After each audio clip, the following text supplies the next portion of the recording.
Money masters में आपका स्वागत है। कोविड ने लोगों को हेल्थ इंश्योरेंस की अहमियत सिखा दी। हेल्थ इंश्योरेंस खरीदने वालों की तादाद बढ़ रही है। वित्त मंत्रालय की नेशनल इंश्योरेंस एकेडमी की रिपोर्ट के मुताबिक हेल्थ इंश्योरेंस प्रीमियम में 25% की बढ़त दर्ज हुई है। ज्यादा हेल्थ इंश्योरेंस खरीदा तो जा रहा है, लेकिन क्या सही हेल्थ इंश्योरेंस खरीदा जा रहा है? कैसे चुने अपने लिए सही हेल्थ इंश्योरेंस प्लान? किन बातों का रखे ख्याल? मनी मास्टर्स में इंश्योरेंस एक्सपर्ट सुमित भंडारी बता रहे हैं कैसे चुने अपने लिए सही हेल्थ इंश्योरेंस। पहला सवाल, हेल्थ इंश्योरेंस खरीदते वक्त वो कौन से पैरामीटर्स हैं जिन्हें आप कहते हैं कि आप इन्हें सामने रखिए और इनके आधार पर तय कीजिए कि आपको किस तरह के हेल्थ इंश्योरेंस की जरूरत है, किस तरह का हेल्थ इंश्योरेंस खरीदें? Thank you Priyanka.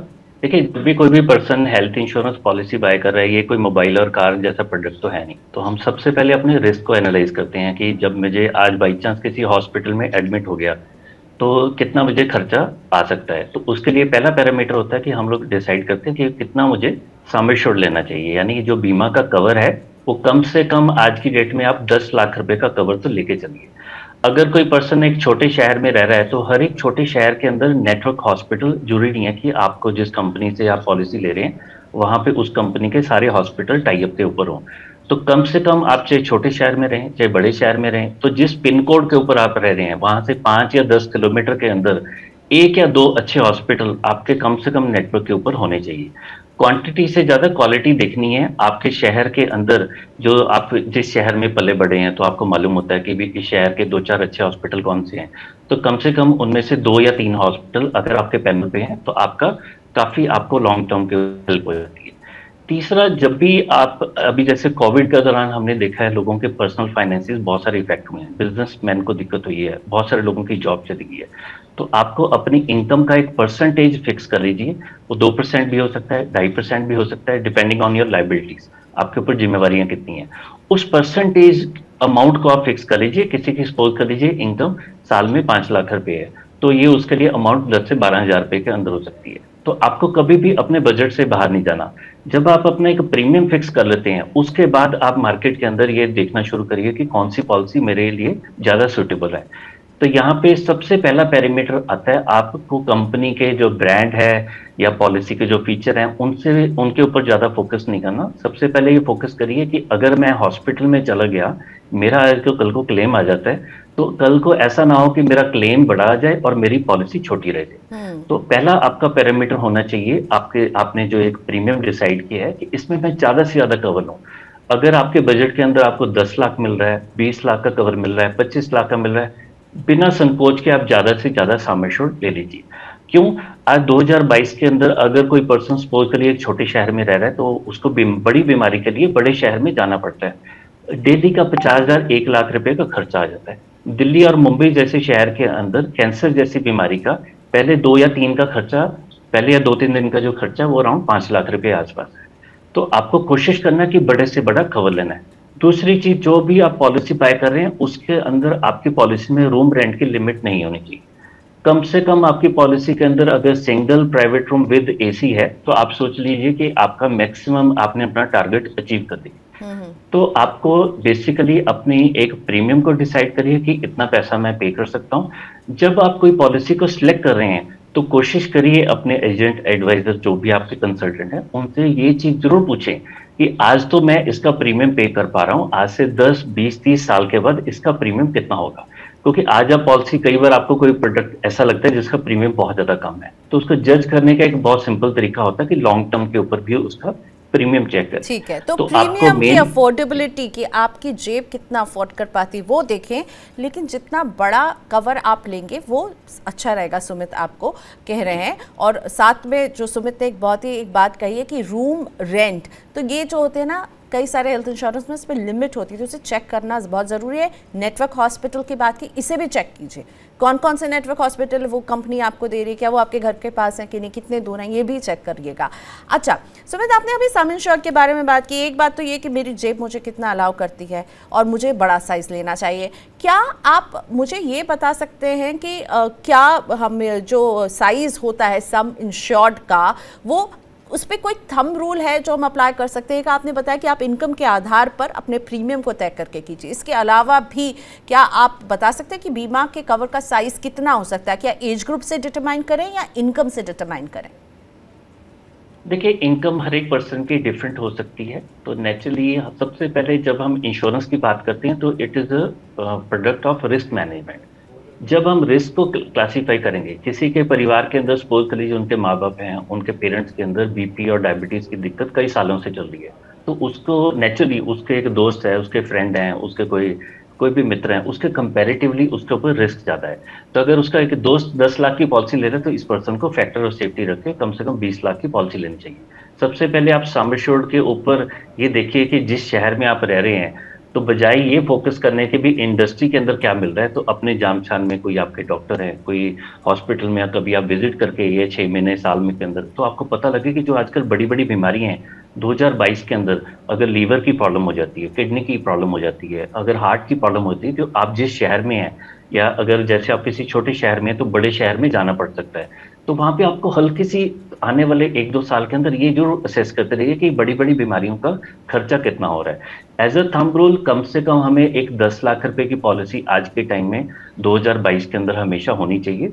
अगर आप ये चाहते हैं कि मुझे एक क्रिटिकल इलनेस से बचना है, कि कल को ऐसी बीमारी ना हो जाए कि पता लगा हमारी सारी सेविंग्स वाइप आउट होगी, हम लोगों को कोई ब्याज के ऊपर कोई चीज लेनी पड़ी या घर से कोई चीज को बेचना पड़ा, उस चीज से बचने के लिए कम से कम एक 25 लाख का कवर तो लेके चलिए। ठीक है, अगर बाई चांस ऐसा जी तो एक आप जितना बड़ा साइज अफोर्ड कर सकते हैं आपको वो लेना चाहिए, क्योंकि आपको खर्चा केवल आज का नहीं देखना है, आपको ये बीमारी आगे होगी और मेडिकल इन्फ्लेशन जो है यानी महंगाई जो है वो वहाँ मेडिकल के इलाज से लेकर के इक्विपमेंट से लेकर सब कुछ आपके बिल का हिस्सा होता है। फ्लोटर पॉलिसी एक होती है और एक होती है इंडिविजुअल पॉलिसी। तो आपने अभी जैसे 25 लाख का एक बताया या 10 लाख का भी बोला आपने कि वो ले सकते हैं, बढ़ा सकते हैं, तो 25 लाख का लीजिए। तो इसमें आप कह रहे हैं इसमें पूरी फैमिली कवर होगी या फिर इंडिविजुअल पॉलिसी इतनी होनी चाहिए? फैमिली फ्लोटर और इंडिविजुअल पॉलिसी के बीच में कैसे डिसाइड करें क्या लेना चाहिए? देखिए, एज अ जनरल प्रिंसिपल है, हमें हमेशा कोशिश करके फैमिली फ्लोटर पॉलिसी ही लेनी चाहिए। क्यों? इसके पीछे बेसिक सा प्रिंसिपल ये है कि आपके परिवार की इनकम है, चाहे हस्बैंड वाइफ दोनों काम कर रहे हैं या हस्बैंड अकेले काम कर रहे हैं या वाइफ काम कर रहे हैं, तो जो आपकी एनुअल इनकम है, जो सालाना इनकम है, जब आप उसकी एक परसेंटेज फिक्स कर लेते हैं, उसमें अगर आप टारगेट करेंगे कि मुझे ज़्यादा से ज़्यादा कवर चाहिए, तो आपको हमेशा फैमिली फ्लोटर के अंदर ही अपने बजट के अंदर आप ज़्यादा कवर ले सकते हैं। इंडिविजुअल पॉलिसी सिर्फ 2 रीज़न के अंदर देखनी चाहिए। अगर हस्बैंड वाइफ दोनों अलग अलग काम करें, इनकम टैक्स की रिटर्न फाइल करें और वो चाहते हैं कि हम इनकम टैक्स का पूरा बेनिफिट लें, सिर्फ उस केस के अंदर आप इंडिविजुअल पॉलिसी में जाएं।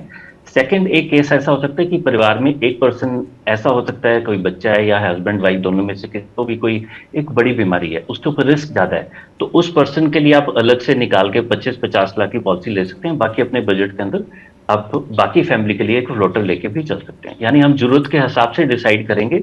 जनरल प्रिंसिपल ये है कि हमेशा कोशिश करके फैमिली फ्लोटर ही लीजिए। ठीक है। और सरकारी बीमा कंपनी से पॉलिसी लेना बेटर रहता है या निजी बीमा कंपनी से? क्योंकि अब इतनी सारी प्राइवेट कंपनी भी आ गई है, उसके सामने कई बड़ी बड़ी सरकारी कंपनियां भी हैं। आप क्या सलाह देते हैं? क्या दोनों के बीमा में कुछ अंतर होता है, दोनों के टर्म्स एंड कंडीशन में? देखिए, अब पिछले इतने सालों से प्राइवेट कंपनीज काफ़ी आ गई हैं। हमें इस चीज़ में ये अंडरस्टैंड करना चाहिए कि इस प्रोडक्ट के अंदर हमें एक रेगुलेटर यानी IRDAI की सपोर्ट है। IRDAI इंश्योर करता है कि आप कभी भी किसी कंपनी की पॉलिसी बाय करते हैं, चाहे आपने सरकारी कंपनी के लिए है या प्राइवेट कंपनी के लिए, उसकी जो टर्म्स एंड कंडीशन है, टर्म्स एंड कंडीशन का बहुत सिंपल लैंग्वेज में बोलें कि जिस पैरामीटर के ऊपर आपको क्लेम मिलेगा या रिजेक्ट होगा, वो 99.99% सभी कंपनी के अंदर सेम ही होती है। यानी आज सपोज कर लीजिए किसी ने एक पॉलिसी ली और उसको भगवान न करे 1.5-2 साल के अंदर उसको एक किडनी स्टोन की प्रॉब्लम होगी, तो यहाँ पे क्वेश्चन आता है कि कौन सी कंपनी बेहतर है, सरकारी या प्राइवेट? नहीं, IRDAI ने इंश्योर किया कि सभी कंपनीज के अंदर इस बीमारी को पहले 2 साल कवर ही नहीं करेंगे। तो जहां तक आपको क्लेम रिजेक्शन का एक भरोसा लेना होता है कि क्या सरकारी ज्यादा क्लेम देंगे या प्राइवेट ज्यादा क्लेम देंगे, तो ये इसके अंदर ये सारी रिस्पॉन्सिबिलिटी IRDAI ने ले ली है। वो कोशिश करती है सभी कंपनी की पॉलिसी सेम ही रखी जाएंगे, तो क्लेम के हिसाब से अगर आप देखेंगे कि मेरा क्लेम रिजेक्ट हो जाए या मेरा क्लेम अप्रूव हो जाए, तो ये कोई कंपैरिजन का पैरामीटर नहीं होगा। तो आप दोनों में से कोई भी पॉलिसी ले सकते हैं। इस सवाल से परेशान नहीं होना चाहिए कि निजी कंपनी के पास जाएं या फिर आप सरकारी कंपनी के पास जाएं, आप दोनों पर भरोसा कर सकते हैं और रेगुलेटर है। लेकिन क्लेम रिजेक्शन ये एक बड़ी समस्या है हेल्थ इंश्योरेंस में। सुमित, मैं देखती हूँ कि काफ़ी लोग परेशान हो जाते हैं, तो आप बताना चाहेंगे कि कौन सी वो वजह है जिसकी वजह से क्लेम रिजेक्ट होता है और इससे कैसे बच सकता है कोई जो हेल्थ इंश्योरेंस खरीदने वाला है? देखिए, क्लेम रिजेक्शन की जो सबसे बड़ी एक मिथ और परसेप्शन है लोगों के मन में होता है कि भी मैं इस कंपनी की पॉलिसी ले लेता हूँ, इसका क्लेम सेटलमेंट रेशियो अच्छा है या इसका नाम बहुत ज़्यादा अच्छा है, जबकि फिर यहीं पे IRD की सपोर्ट आ जाती है। जब कंपनी का सबका सिस्टम ही एक जैसा है तो हमें कंपनी के ऊपर फोकस नहीं करना चाहिए। अब किस तरीके से हमारा क्लेम रिजेक्ट होता है? सबसे पहले क्लेम रिजेक्शन के मेनली 2 ही रीजन होती हैं। हमारी पॉलिसी की जो टर्म्स एंड कंडीशन होते हैं, इंडिया में 10 में से 8 लोग उन टर्म्स एंड कंडीशन को पढ़ते नहीं, या उनके जो उनको कंसल्टेंट हैं, एडवाइजर हैं, वो उसके ऊपर इंसिस्ट नहीं करते।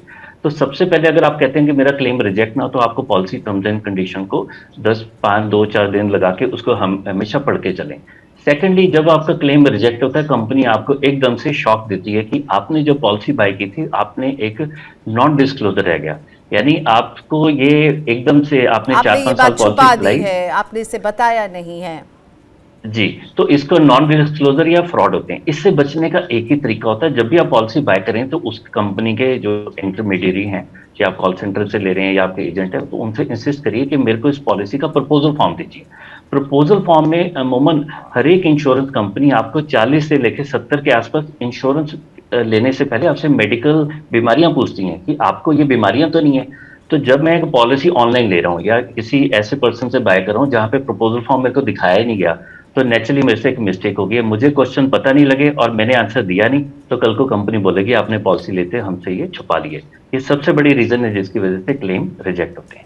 बिल्कुल, तो ये प्रपोजल फॉर्म बहुत काम की बात बताई गई यहाँ पे सुमित, पे इसका ख्याल रखिएगा।